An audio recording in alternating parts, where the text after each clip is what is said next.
Firstly, with the name of Almighty Allah, the King of the King and Lord of the Universe. Myself, Lal Beg from class 10th. Today my presentation topic is role of kidney in urine formation. Kidney का क्या किरदार है urine formation में। सबसे पहले हमें ये पता होना चाहिए कि हमारे बॉडी के अंदर वेस्ट प्रोडक्ट कौन कौन से हैं, जैसे कि यूरिया हो गया और भी बहुत सी चीज़ें हैं। पर हमें ये भी जानना चाहिए कि यूरिया हमारा वेस्ट प्रोडक्ट किस चीज़ का है। जब लीवर से हमारे कुछ एक्सेस ग्लूकोज वगैरह होते हैं और कुछ प्रोटीन्स होते हैं, जब वो टूटते हैं तो वो अमाइनो एसिड में कन्वर्ट होते हैं। अमाइनो एसिड और कुछ और प्रोडक्ट होते हैं जिसमें अमाइनो ग्रुप हो गया, जब वो कंबाइन होते हैं इस प्रोसेस को डीअमाइनोजेशन कहते हैं। उसमें एक सब्सटेंस तैयार होता है जिसे हम कहते हैं अमोनिया, और वो हमारे जो जिस्म के लिए बहुत खतरनाक होता है। अमोनिया जो होता है वो हमारे सेल को, हमारे ऑर्गन्स को और हमारे टिश्यूज को डैमेज करता है, जिससे हमारा बहुत सा नुकसान हो सकता है। जब वो रिलीज होता है तो वो ब्लड की तरफ चला जाता है, ब्लड फिर उसे किडनी की तरफ लेके आता है।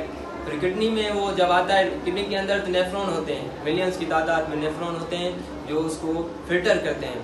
अब नेफ्रॉन में वो एफरेंट आर्टरी के जरिए दाखिल होता है, और ये नेफ्रॉन की स्ट्रक्चर आप देख रहे हैं जैसे इस टाइप से है। एफरेंट आर्टरी उसको अंदर लेके आती है ब्लड को, तो वो उधर दो प्रोसेस होते हैं, एक फिल्ट्रेक्शन, दूसरा रीअब्जॉर्प्शन। फिल्ट्रेक्शन का जो प्रोसेस होता है वो होता है बमन कैप्सूल के अंदर।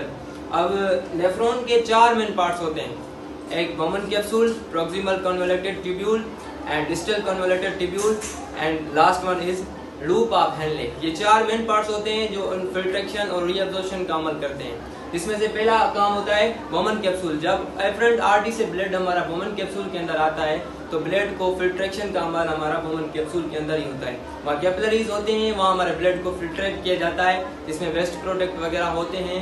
जो हमारे फायदेमंद प्रोडक्ट होते हैं वो अलग हो जाते हैं और जो वेस्ट होते हैं वो अलग हो जाते हैं। अब जब ये प्रोसेस पूरा होता है तो हमारा ब्लड वहाँ से बाहर निकलता है, प्रॉक्सिमल कन्वोल्यूटेड ट्यूब्यूल की तरफ जाता है। अब उस जो वेस्ट प्रोडक्ट हमने जो वहाँ से निकाला, वो जो वेस्ट प्रोडक्ट था उसमें वाटर भी हो गया, साल्ट भी हो गया और कुछ और मटेरियल रह जाते हैं जो हमारे बॉडी के लिए काम आते हैं। तो वो उन्हों को कैसे अलग किया जाए, वहाँ होता है रीअब्जॉर्प्शन का अमल। अब जो 3 पार्ट्स बचे वहाँ रीअब्जॉर्प्शन का अमल होता है पर अलग अलग। अब यहाँ प्रॉक्सिमल कन्वोल्यूटेड ट्यूब्यूल में वाटर की रीअब्जॉर्प्शन होती है, वह वाटर के जो मिनरल्स होते हैं वहाँ वो रीअब्जॉर्ब होते हैं। जब वो रीअब्जॉर्ब हो जाते हैं तो लूप ऑफ हेनले में हमारा जो प्रोडक्ट आगे आ जाता है। लूप ऑफ हेनले तो असेंडिंग एंड डिसेंडिंग ऑर्डर में होता है, जैसे आप देख रहे हैं। जब यहाँ आता है तो यहाँ हमारा जो साल्ट वगैरह होता है वो यहाँ एब्जॉर्ब होता है साल्ट, फिर थर्ड स्टेप की तरफ बढ़ता है, वहाँ वो आ जाता है डिस्टल कन्वोल्यूटेड ट्यूब्यूल। जब वहाँ आता है जो हमारे जो रिमेनिंग जो भी सब्सटेंस होते हैं हमारे यूजफुल, वो वहीं निकलते हैं और वहाँ प्रोटेक्टिव डक्ट के अंदर जमा होते हैं और वहाँ से रिमूव होते हैं, और वहाँ ये हमारा यूरिन का प्रोसेस यहाँ खत्म होता है। Thank you.